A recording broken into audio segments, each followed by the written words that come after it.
What's up, y'all? It is so hot outside. I had to close the window so then it doesn't mess with the audio and the video and whatnot.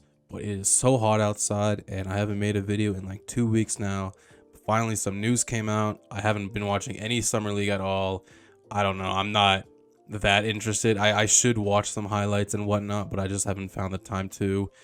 And yeah, so I haven't really had anything to make a video about. But yesterday, the Phoenix Suns matched a 4-year, $133 million offer sheet for the restricted free agent center Deandre Ayton, which the offer sheet was by the Indiana Pacers. And this move finally is one of the domino effects of this offseason that we've been waiting for, and it has some pretty big implications for the rest of the league, to be honest. Now, quickly, I'm going to get this Kevin Durant part of the video out of the way. Obviously, Kevin Durant asked for a trade whenever free agency started, and the two teams that he wanted to be traded for were the Suns and the Heat. Honestly, the Heat didn't really, I don't think they have a chance to trade for him because he wanted to play with Jimmy and Bam and Kyle Lowry. So at that point, like, what are the Heat supposed to give up to get Kevin Durant? Like, Tyler Hero, that's not enough. Tyler Hero isn't enough to get like Donovan Mitchell. So obviously, I don't think the Heat are getting him. And now, since DeAndre Ayton signed this offer sheet, he cannot be traded until January 15th, and he cannot be traded to the Indiana Pacers for a whole year. And he was basically the biggest piece that the Suns could give up alongside Mikal Bridges, however many picks, whatever, to get Kevin Durant. And now that they can't trade Ayton away, I seriously doubt that they can get Kevin Durant at all. And now the Kevin Durant sweepstakes trade has really gone stale and stagnant. Like, there is what other team can give up enough to get Kevin Durant and still be good enough to compete with him? The Raptors could make that trade, honestly, but I don't know if they even want to anymore. But let's get to this DeAndre Ayton thing.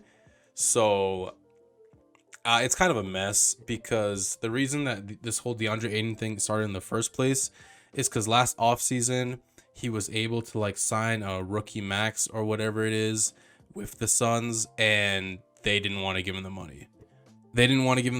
The owner, Robert Sarver or whatever I believe his name is, he's notoriously a cheap owner, and he didn't want to pay DeAndre Ayton.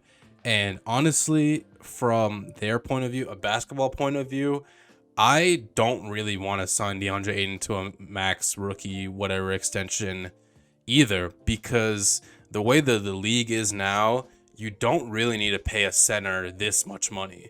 Like, unless you're like the elite of the elite, unless you're Joel Embiid, Nikola Jokic, Karl Anthony Towns, even Rudy Gobert, but that's also even an overpay. Even however good Rudy Gobert is on defense, the money that he's being given is a bit much.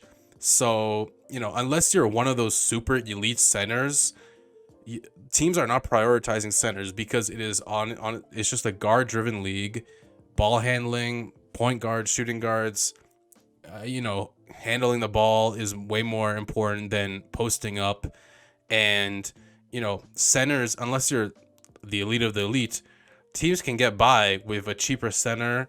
Jared Allen, he's a really good center. Defense, rebounding, really good, pretty good finishing as well. He's being paid $20 million for the next 5 years by the Cavs, or next 4 years. That's a really good deal for him and for the Cavs. Same with like Miles Turner. Miles Turner is the Pacers center. He's pretty good block. He can block pretty well. He's decent on defense. He can shoot threes. I don't even think he's getting paid $20 million. I think it's less than that. I'm not exactly sure. But I'm basically saying, like, unless you're one of the elite centers, you're being paid $20 million or less. There's no really middle range. You're either being paid a $15 million to $10 million, whatever range, or you're being paid the most money you can. And DeAndre Ayton is kind of in this weird middle spot where I think he's probably better than $20 million a year. Like, for a first overall pick, he's better than that. He's pretty good defense, and his offense is okay. You know, a lot of his shots are, I'm pretty sure 80% of his shots are like assisted on. Obviously, when you have Chris Paul and Devin Booker, you would want most of his shots to be assisted on because, you know, they're the playmakers. But offensively, do I want to pay you this much money to have most of your shots being created for you? And now, because I paid you this much money, I should lean on your offense even more, because if not, then, you know, it's too much money to give you. Now DeAndre Ayton really has to prove his offense and create more of his shots. He has a pretty decent back to the basket game. He has a nice little turnaround mid range. He can't really shoot threes, but that's not the biggest deal, you know? So his offense now has to expand. His defense also, he really has to hunker down and be the best version of himself defensively. Rebounding as well, he's had some issues rebounding, especially this past playoffs. He wasn't, you know, at 7 foot, he wasn't imposing his 7 foot body as much as, for example, Rudy Gobert. When Rudy Gobert plays defense, he's in front of the basket, he's 7 feet, and it's very obvious that he's 7 feet. He uses his height and his size to his advantage. DeAndre Ayton offensively doesn't really punish the defense as much because of his height. As you saw in this last Dallas series, there wasn't really anybody on Dallas that was equal height that could really defend DeAndre Ayton like that. But the Suns did not really capitalize that on that as much. And now that you paid him, you kind of have to, you know, obviously he's still really young. He's only 23. I believe he's turning 24 in like a week or so. And, you know, obviously he's super young. He can still, you know, maybe in a couple of years, in 2 years, maybe he is worth this money. Maybe he is worth $33 million. That's the average over the 4 years. $33 million. And that's a lot. You know, that's a lot for a center when you're not Nikola Jokic, Joel Embiid type of center. He could become that. I don't really think he'll ever get to either of those guys' level. I don't even know if he'll even be all NBA level like that. But I don't know. The Suns kind of just like missed the ball on this one, because they could have signed him last offseason. And obviously, I guess they were waiting for maybe a sign-in trade. They could have done a sign-in trade for Pacers Miles Turner. They said that they had no interest in doing that. So I don't really know what the end game was for this, because now you lost out on the Kevin Durant sweepstakes. And honestly, DeAndre Ayton's relationship with the front office now is pretty iffy, because last offseason they didn't want to pay him, and he felt kind of disrespected by that, obviously, because everyone else like in his draft class is getting paid, and it's like, why don't you guys want to pay me? I don't think they should have paid him. I mean, in retrospect, they should have, but at the time, I don't think he's worth $33 million a year. He still isn't worth that much money. But now, in the very last game, for example, of the playoffs, in Game 7 against Dallas, obviously that was a horrible game for the Suns, but Monty Williams, their coach, benched DeAndre Ayton pretty early in that game. Obviously, that game was kind of lost very quickly, but he benched him very early, and there was some bickering between them, apparently. And now you kind of have to question the relationship between DeAndre Ayton and the front office, since he was kind of in trade rumors, and obviously they were willing to give him away. And it seemed like, I mean, it would be ridiculous for them to let him walk to the Pacers, let their first overall pick walk to the Pacers for nothing. But it also seemed kind of possible, because it just seemed like the Suns weren't willing to pay him this much money, because now they're $15 over the luxury tax. And I don't know if their owner wants to pay that $15 million luxury tax, because he's notoriously a cheap owner.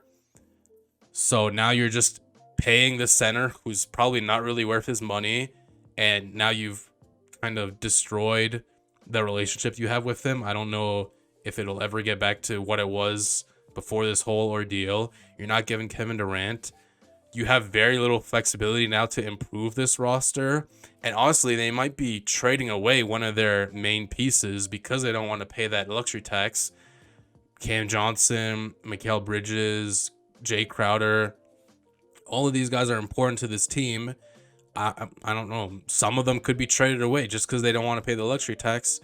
And now you're going to have to lean in more heavily on DeAndre Ayton. He's going to have to show off more offensively what he's doing.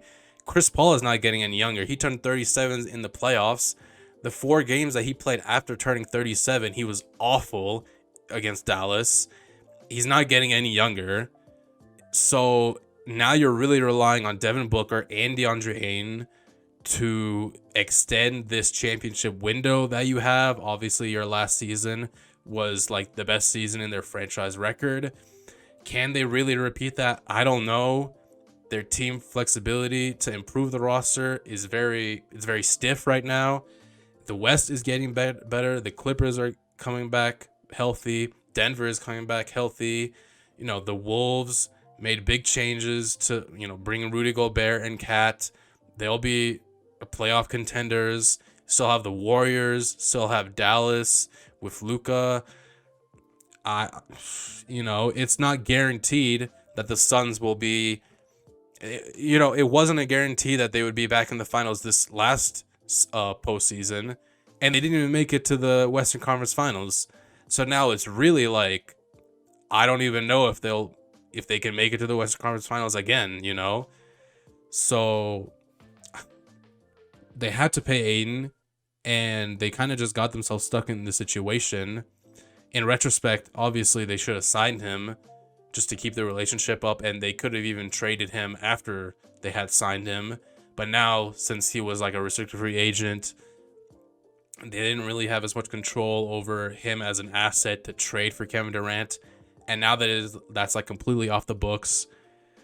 So, I mean, good for DeAndre Ayton getting his money. Good for him, obviously. That's a lot of money, life-changing money. Good for him.